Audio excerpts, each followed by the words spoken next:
Allah, solusi dicari, jalan keluar dicari. Jadi banyak orang yang dia itu mencari jalan keluar untuk masalahnya, mencari solusi untuk masalahnya, dan seringkali bingung karena menemukan jalan buntu. Saya nggak mendapatkan jalan keluar, nggak ada solusi lagi dan lain sebagainya. Nah, kenapa ada orang-orang yang merasa nggak punya solusi? Ada orang-orang yang merasa dia terbentur jalan buntu. Jawabannya adalah sederhana, jawabannya mudah. Yang merasa nggak punya solusi, yang merasa ketemu jalan buntu adalah dia yang jalan sendiri. Jalan sendiri, merasa nggak ada yang memperjalankannya. Dia yang jalan sendiri dan merasa nggak ada yang memperjalankannya. Dia yang merasa punya kemampuan.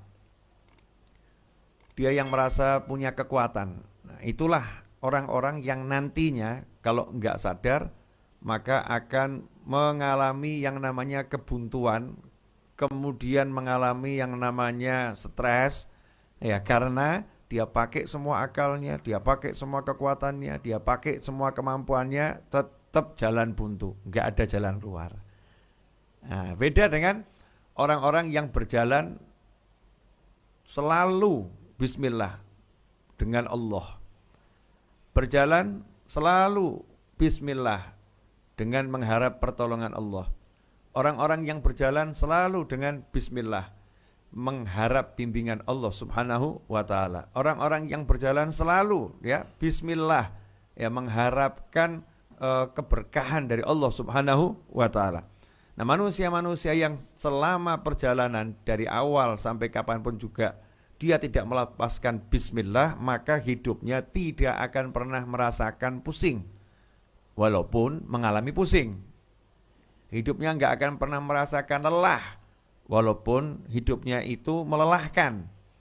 Walaupun hidupnya melelahkan, hidupnya nggak akan pernah merasa susah, walaupun hidupnya itu penuh dengan kesusahan. Tapi dia nggak akan pernah merasakan semua itu. Kenapa? Karena dia bersandar kepada Allah, dia selalu minta tolong kepada Allah, dia selalu mengharapkan bantuan dari Allah Subhanahu wa taala. Ikhwani rahimakumullah, saya mau ambil contoh yang sangat simpel yang kemarin menjadi khutbah Jumat saya juga di Batu Licin. Kemudian juga menjadi bahasan ngobrol saya bersama Ustadz Yusuf Mansur di telepon. Kemudian obrolan saya juga bersama beberapa sahabat saya yang duduk minum kopi bersama saya, yaitu tentang masalah yang dihadapi oleh para nabi dan rasul. Dalam contoh yang akan saya sampaikan di malam hari ini singkat, masalah yang pernah dihadapi oleh Nabi Yunus alaihissalam. Nabi Yunus alaihissalam itu ada beberapa masalah yang dihadapi dalam perjalanan hidup beliau. Yang mau saya ambil ketika beliau dakwah di kaumnya, kemudian kaumnya tidak ada yang mendengarkan. Dalam arti yang mendengarkan sedikit, yang menolak banyak. Yang menolak banyak, sampai akhirnya beliau mengambil keputusan, beliau mau cari tempat dakwah yang lain, lahan dakwah yang lain. Beliau tinggalkan perkampungannya, tinggalkan tempat di mana beliau berada, alaihissalam, keluar menuju tempat yang lain dengan niatan-niatan yang luar biasa baiknya. Tetapi Nabi Yunus alaihissalam ditegur oleh Allah SWT karena beliau keluar belum pada waktu yang diperintahkan oleh Allah Ta'ala untuk keluar. Jadi Allah belum perintahkan untuk keluar, tapi beliau keluar. Memang nggak ada larangannya ya, Allah nggak melarang, tapi Allah belum memerintahkan. Saat itu Nabi Yunus alaihissalam naik kapal laut. Nah, yang menarik di sini, kapal laut itu tiba-tiba mengalami badai yang luar biasa dahsyatnya, sehingga seisi kapal itu khawatir kalau kapalnya nanti karam dan tenggelam, kapalnya hancur. Khawatir. Maka saat itulah mereka mengambil inisiatif. Biasanya ini kalau ada satu yang dilempar, lautnya jadi tenang. Mereka ambil inisiatif untuk diadakan undian. Nah, yang keluar itu nanti yang dilempar. Seperti yang pernah saya sampaikan kepada antum semua, kira-kira kalau kita ada di kapal itu kemudian diundi, maka harapan kita apa? Jangan keluar ya. Sama mungkin ngelirik kanan ngelirik kiri, dia saja, jangan saya. Mungkin begitu ya. Ya, kalau misalnya ada Mas Fadli di situ, ada saya, Mas Novel, ya, ada Mas Suswanto, ada Mas Arif Nugroho, ada Mas Dedi Setiawan di kapal itu ya.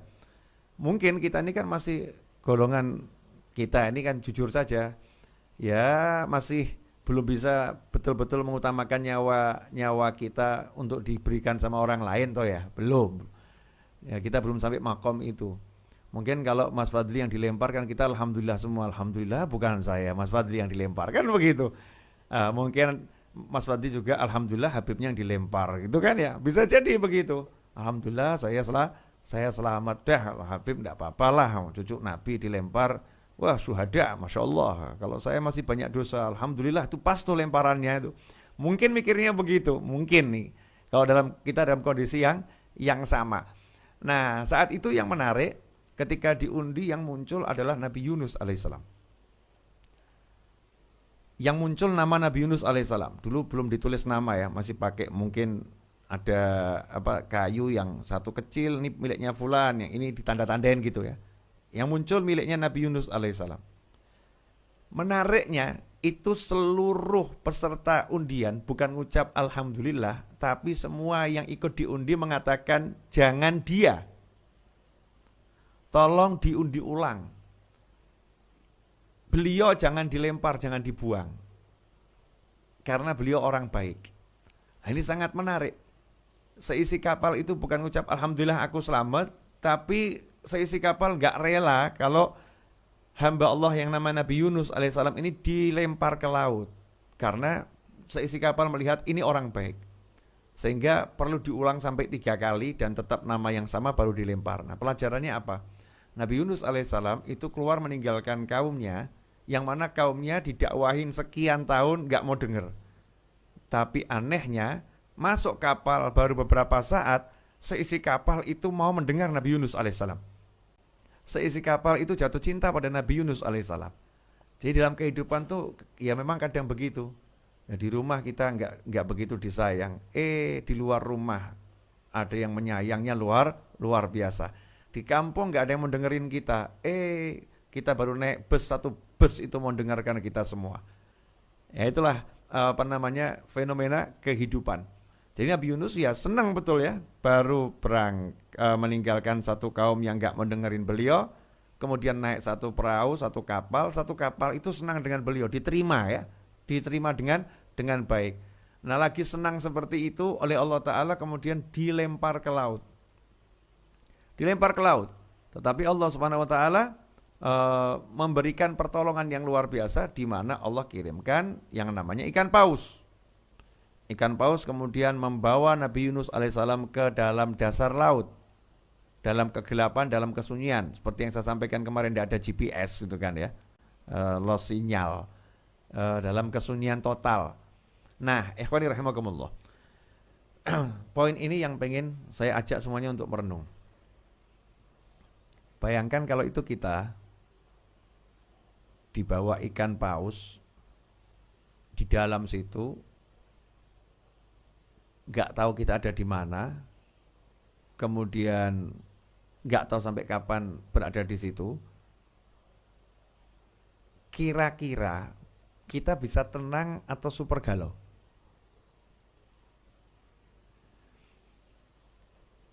Jangankan kok di dalam perut ikan paus, terperangkap di dalam sebuah gua itu, nggak ada orang tahu, no sinyal. Kira-kira tenang atau galau?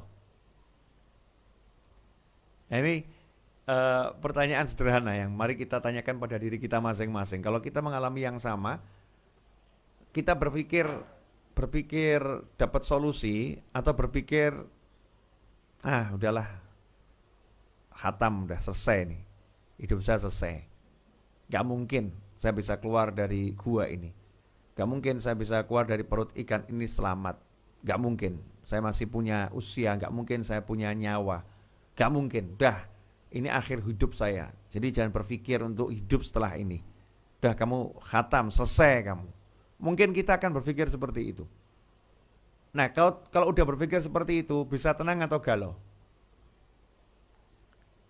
Nah, inilah yang perlu dijelaskan kepada setiap orang yang beriman kepada Allah Subhanahu wa taala, bahwasannya jangan terburu-buru menghakimi kehidupan. Jangan terburu-buru menghakimi kehidupan dengan pengetahuan yang kita miliki, dengan ilmu yang kita miliki, dengan prasangka-prasangka yang kita miliki. Jadi kita membuat suatu keputusan bahwasannya hidup saya nggak mungkin setelah ini jadi sukses. Hidup saya nggak mungkin setelah ini menjadi baik. Nggak mungkin setelah ini saya akan mendapatkan kemenangan, keberhasilan. Nggak mungkin. Karena faktanya saya terkurung. Faktanya saya berada dalam perut ikan paus. Nggak mungkin, nggak mungkin, nggak mungkin. Ini adalah pola pikir yang salah. Tapi pola pikir yang benar adalah selama seseorang itu bersandar pada Allah Subhanahu wa taala, maka tidak ada kata tidak mungkin. Sebab kalau udah berhubungan sama Allah, yang nggak mungkin jadi mungkin. Yang nggak masuk akal akan jadi bisa terjadi. Yang pasti dia akan hancur, tapi kalau udah judulnya itu ditolong sama Allah, ya nggak jadi hancur. Karena bersandar pada Allah Subhanahu wa ta'ala. Contohnya kasus Nabi Yunus alaihissalam. Nabi Yunus saat itu langsung bersandar pada Allah Ta'ala, melepaskan diri dari sandaran-sandaran kepada apapun itu, sembari mengatakan la ilaha illa anta subhanaka inni kuntu minadh dhalimin. La ilaha illa anta. Gak ada Tuhan kecuali Engkau ya Allah. Gak ada yang bisa nolong saya kecuali Engkau. Jadi gak sibuk mikir upaya A, upaya B, atau mungkin gimana caranya buat ikan pausnya muntah. Kalau buat ikan pausnya muntah, dimuntahkan ke dalam laut kan tambah celaka ya. Atau gimana ini biar ikan pausnya membawa saya ke daratan. Gimana cara bicara dengan ikan paus? Udah enggak. Itu upaya-upaya yang melelahkan, tidak ada hasilnya. Maka langsung kontak Yang Maha Kuasa. La ilaha illa anta subhanaka inni kuntu minadh dhalimin. Di titik mustahil selamat. Di titik mustahil selamat, di titik mustahil bisa keluar dengan selamat, di titik mustahil bisa kembali ke kampung. Jangankan keluar, berpikir kembali ke kampung awal tadi, tempat di mana saya berdakwah. Saya mau pulang kampung saja, kembali ke sana. Di titik yang nggak mungkin bisa ketemu manusia lagi, udah terperangkap dalam perut ikan paus. Nabi Yunus alaihissalam melepaskan titik itu langsung berhubungan dengan Yang Maha Bisa, Yang Maha Kuasa, Yang Maha Luar Biasa, Yang Maha Pengasih, Yang Maha Penyayang, Yang Maha Kuat, Yang Maha Mengerti, Yang Maha Mampu. Sembari menegaskan kepada dirinya dan kepada siapapun, dan ikrar kepada Allah Ta'ala, la ilaha illa anta, la ilaha illa anta, la ilaha illa anta. Gak ada Tuhan kecuali Engkau ya Allah. Gak ada yang punya kecuali Engkau ya Allah. Gak ada yang bisa kecuali Engkau ya Allah.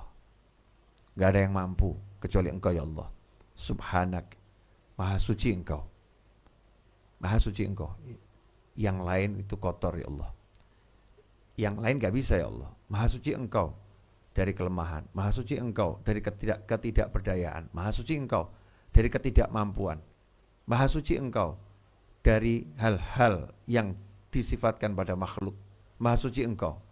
Subhanaka inni kuntu minadh dhalimin. Sungguh aku termasuk dalam kelompok orang yang zalim. Aku yang salah ya Allah. Aku yang salah. Aku yang kurang benar. Aku yang kurang taat. Ini Nabi Yunus loh. Tidak ada Nabi maksiat. Suci dari segala kemaksiatan dan dari segala perbuatan makruh, perbuatan yang gak ada manfaatnya. Gak mungkin Nabi melakukan itu. Ini Nabi yang taat pada Allah Ta'ala, yang sempurna dalam ketaatan, mengatakan sungguh aku termasuk orang yang zalim, menyalahkan diri sendiri. Nah, beda dengan kita. Kalau kita kan menyalahkan keadaan. Oh, seandainya sudah terperangkap, terperosok, terjerumus, sudah pernah berada dalam kubangan, bukan kontak Allah langsung, tambah menyalahkan sana, menyalahkan sini, menyalahkan keadaan, ya menyalahkan orang lain dan lain sebagainya. Padahal titik balik itu dari Allah Ta'ala di dalam diri kita ketika kita kembali kepada Allah Ta'ala. La ilaha illa anta subhanaka inni kuntu minadh dhalimin. Diulang terus, la ilaha illa anta subhanaka inni kuntu minadh dhalimin. La ilaha illa anta subhanaka inni kuntu minadh dhalimin. Diulang-ulangin terus. Hasilnya apa? Terjadilah sesuatu yang tadi, yang semua yang gak masuk akal. Gak masuk akal keluar dari mulutnya ikan paus. Selamat, bayangkan tuh kalau itu Mas Fadli ditelan sama ikan hiu. Ikan hiunya gede banget. Mas Fadli ya lumayan gede kan. Saya juga lumayan gede ini badannya. Ditelan sama ikan hiu. Blep. Apa kira-kira berani berpikir, tolong hiu muntahkan saya. Nah kalau dimuntahkan di tengah laut, ya innalillah, kelelep, tenggelam, ya mungkin kena tekanan dalam laut, hancur itu. Katanya kalau di laut itu kan semakin dalam tekanan semakin kuat, bisa hancur kendang telinganya, bisa hancur, ya, dadanya bisa remuk gitu, karena tekanan udara yang di dalam tuh katanya ya, saya nggak tahu. Nah sebetulnya kan untuk selamat dari perut ikan paus itu sendiri adalah sesuatu yang mustahil tuh. Oh, ikan paus tuh nggak mau di tepian kok, sukanya di dalam, mainnya di dalam laut, badannya gede. Tapi kalau udah Allah yang la ilaha illa anta, Allah yang bicara, nggak ada yang bisa nolong saya kecuali engkau, yang bisa nolong saya cuma engkau, yang maha kuat hanya engkau. Ada hamba yang yakinnya seperti itu. Allah bilang sama ikan pausnya, ikan paus, tolong hantarkan itu. Hantarkan, bukan lemparkan. Hantarkan hambaku itu ke tepi laut yang gak jauh dari wilayah di mana dia biasa berdakwah. Dari kampungnya, yang gak jauh dari kampungnya. Hantarkan dia ke sana. Masya Allah. Jadi gak perlu capek-capek lagi. Diantar. Begitu sampai tepi laut, ya dikeluarkan. Jadi ngeluarkannya itu bukan di dasar laut, bukan di permukaan laut, tapi sudah di tepi, dikeluarkan. Mengeluarkannya lembut sekali. Keluar dengan lembut. Setelah itu Allah perintahkan bumi, beri makan tuh hambaku itu. Udah siap buah-buahan di situ. Masya Allah. Sayur-mayur di situ udah siap semua. Jadi Nabi Yunus alaihissalam itu begitu keluar, makanannya udah tersedia kan. Luar biasa ya, subhanallah.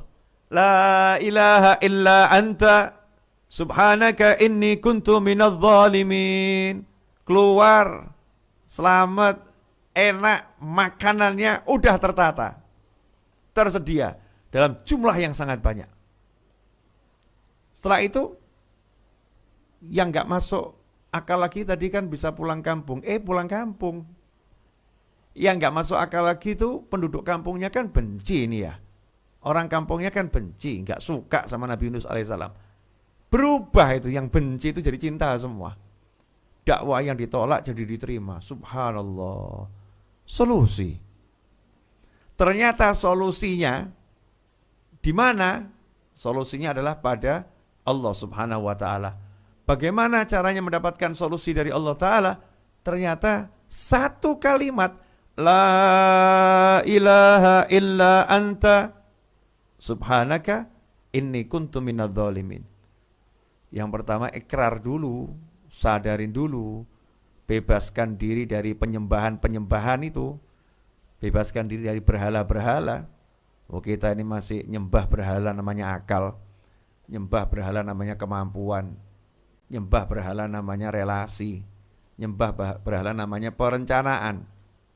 Begitu banyak arca berhala dalam hati kita. Enggak kita bersihkan. Bersihkan dulu itu berhala-berhalanya. La ilaha illa anta. Ya, Mas Fadli pede dengan mobilnya. Sama Allah Ta'ala mobilnya dibuat mogok. Masuk bengkel sampai sekarang belum sembuh. Misal nih contoh. Kalau begitu, pede dengan tabungannya, mau beli barang, punya uang di bank, rupanya banknya lagi mengalami gangguan sistem, sehingga m-bankingnya, internet bankingnya tidak bisa dipakai, munyer tok, silahkan menunggu, gak rampung-rampung, tokonya keburu tutup, gak bisa dibayar. Mohon maaf, transaksi tidak bisa dilakukan hari ini karena toko sudah keburu tutup, duit Anda banyak tapi gak bisa bayar. Kenapa? Gangguan jaringan internet atau gangguan sistem perbankan sedang terjadi. Masya Allah. Dengan PD-nya naik mobil kecepatan tinggi, tolnya sepi, ya nggak ada hambatan di tol sama sekali, tolnya lancar itu, buat appointment janji, buat janji mau ketemu untuk suatu urusan bisnis, dengan pasti mengatakan 5 minutes, saya 5 menit nyampe di sana, karena dekat, ya memang dekat bener. Begitu masuk pintu tol, rupanya e-tolnya nggak bisa gesek. Ribet di situ, e-tolnya digesek nggak mau ya. Nah, ditempelkan tuh ya, nggak mau, ditap nggak mau, wah nggak bisa nih. Rupanya kartu e-tolnya mengalami kerusakan, sehingga dia tidak bisa masuk tol. Bingung cari ini, yang jadi 5 menit jadi 15 menit sampai di lokasi itu. Temennya yang akan ada janji sama dia udah keburu pulang, sehingga perjanjian batal. Kenapa terjadi semua itu? Ya karena masih nyembah selain Allah Ta'ala, ya masih menuhankan selain Allah Subhanahu wa Ta'ala. Jadi syarat mau kita dapat solusi yang jitu, solusi yang asyik, solusi yang mudah, solusi yang menyenangkan, hidupnya enak ya, walaupun ada banyak kendala, tapi hidupnya enak karena selalu ada solusi, adalah membersihkan hati dari segala bentuk penyembahan kepada selain Allah Subhanahu wa Ta'ala. La ilaha illa anta. Makanya kita kan kalau habis sholat witir suruh baca ini 40 kali. La ilaha illa anta subhanaka inni kuntu minadh dhalimin, dibaca. Ya kita perbanyak baca itu. Biar apa? Biar hati kita ini sadar, jangan nyembah yang lain dong, sembah Allah. Jangan andalin yang lain dong, andalin Allah. Jangan utamakan yang lain dong, utamakan Allah. Allah, Allah, Allah. Ajarin terus hati kita ini, karena kalau hati nggak diajarin lupa. Wah, ada lagi yang pede dengan kegantengannya. Kalau saya mau nikah dengan siapapun cukup tunjuk, ganteng, duit banyak. Ya, baru ngomong seperti itu, keluar dari rumah kepleset, jeduk, ya betul ganteng.